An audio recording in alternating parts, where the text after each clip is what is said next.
"Excuse me, miss, you can't wear that in here." The voice came sharp and cold, slicing through the soft hum of chatter inside the downtown Toronto cafe. Heads turned. Cups paused midair. A young woman, Amina, froze in place. She had just stepped in to order a caramel latte after a long shift at the hospital. Her soft beige hijab framed her face, and her ID badge still hung around her neck.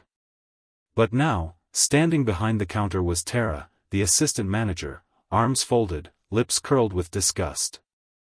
"I said," Tara repeated louder, "you can't wear that scarf in here. We have rules. No head coverings." The room went silent. Even the espresso machine seemed to hold its breath. Amina blinked, confused. "I'm sorry, ma'am, this is my hijab. I wear it for religious reasons." Tara scoffed, shaking her head. "I don't care what it's for. We don't allow that kind of thing here. Make some customers uncomfortable. If you want coffee, take it off." Amina's cheeks flushed. She looked around, her eyes pleading for someone, anyone, to speak up. But people just stared into their cups, pretending not to notice. A little girl tugged on her mother's sleeve, whispering, "Mommy, why is that lady yelling?" The mother hushed her quickly. Tara leaned closer across the counter. "I said, are you going to take it off or not?" Amina swallowed hard, her voice trembling. "I can't. It's part of my faith."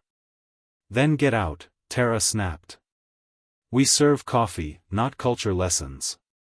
The cafe doors chimed as Amina turned to leave, tears burning her eyes. But just before she reached the door, "Hold it right there," a deep voice commanded.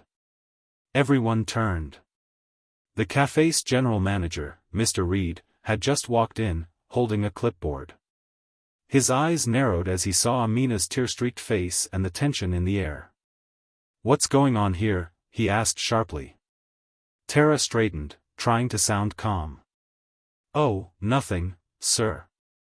Just enforcing policy." This woman was. But Amina interrupted softly, "She told me to take off my hijab or leave."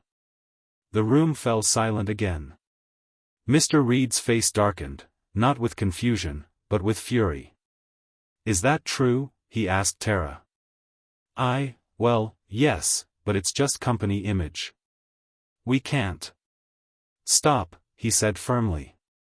"You do not speak for this company anymore." Tara blinked. "Wait, what?"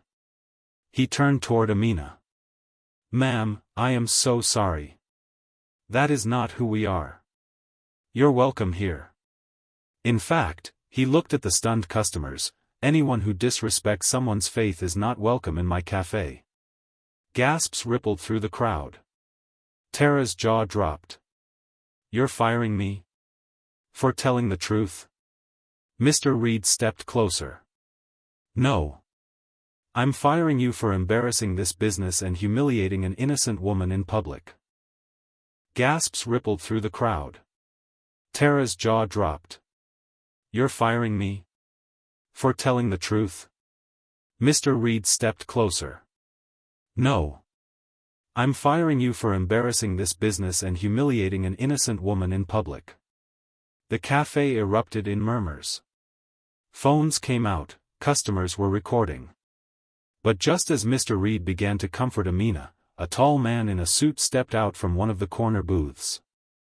He had been watching quietly the whole time, his face unreadable. "Interesting," he said. "I actually own this cafe chain." Everyone froze. Even Mr. Reed looked shocked. The man looked at Amina, then at Tara, and smiled faintly. "Let's see how deep this problem really goes." The cafe was dead silent. Even the air felt heavy.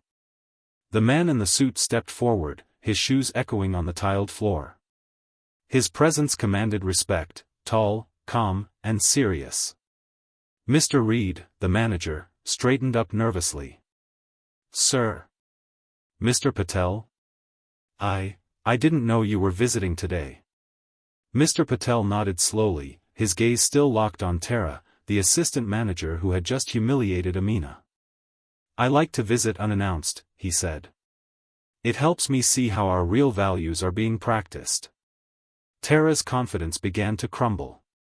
"Sir, it was just a misunderstanding. I was only—" "Stop," he said quietly, raising a hand. "Before you say another word, let me ask this young woman what happened." He turned to Amina, his tone softening. "Miss, I'm deeply sorry for what you've gone through. Please, tell me everything." Amina hesitated, looking around. Every eye was on her. She could feel her heart pounding in her chest. She told me I couldn't wear my hijab inside the cafe," Amina said. "She said it made customers uncomfortable." Her voice broke slightly. "I just wanted coffee." Gasps filled the cafe again. Someone in the back whispered, "That's disgusting." Mr. Patel's jaw tightened. "And you, Tara," he said sternly, "believed you had the right to enforce that?" Tara swallowed hard. "Sir, I thought, it's about presentation. You always say image matters." Mr. Patel stepped closer. "Image matters. But humanity matters more." The cafe grew still. You could hear the rain beginning to fall outside. He turned toward Mr. Reed. "You handled this perfectly. Thank you." Then he faced the crowd. "For the record, our policy supports religious freedom. No one should ever feel unwelcome because of who they are, or what they believe." The customers nodded, murmuring in agreement. A few clapped quietly. But then, Mr. Patel's voice grew calm again. "You know, Tara, this is interesting. Because before I owned this cafe chain, I faced something similar." Everyone listened closely. "I was once turned away from a restaurant in Vancouver because I wore a turban. They said it looked unprofessional. That day, I promised myself, if I ever owned a business, it would be a place where no one was judged for their faith or their clothes." He looked straight at her. "And you just broke that promise for me." Tara's eyes filled with tears. "Please, sir. I didn't mean." But Mr. Patel shook his head. "You meant every word. But maybe this is a chance for you to learn." Everyone looked confused. He turned to Amina. "Would you be open to something bold?" Amina blinked. "Like what?" He smiled softly. "We'll hold a Diversity and Dignity Day here this weekend, run by you. You'll tell your story, and we'll invite people from all backgrounds. And Tara will help you organize it." Gasps. Tara's eyes widened. "What? You want me to?" "Yes," said Mr. Patel firmly. "You'll stand beside the woman you insulted and show this community that people can change. That's how we restore faith in humanity." Tara looked down, ashamed, but for the first time, she nodded. "I'll do it." Amina's expression softened. "Then maybe something good can come from all this." The cafe erupted in applause. Even the customers recording had tears in their eyes. Mr. Patel placed a hand on Amina's shoulder. "You've reminded us what kindness looks like." And as the rain poured harder outside, Amina smiled, not because she'd won, but because compassion had. The cafe that once silenced her would soon become a symbol of respect, equality, and change. But as she turned to leave, her phone buzzed with a message, one that would soon take this story to a whole new level.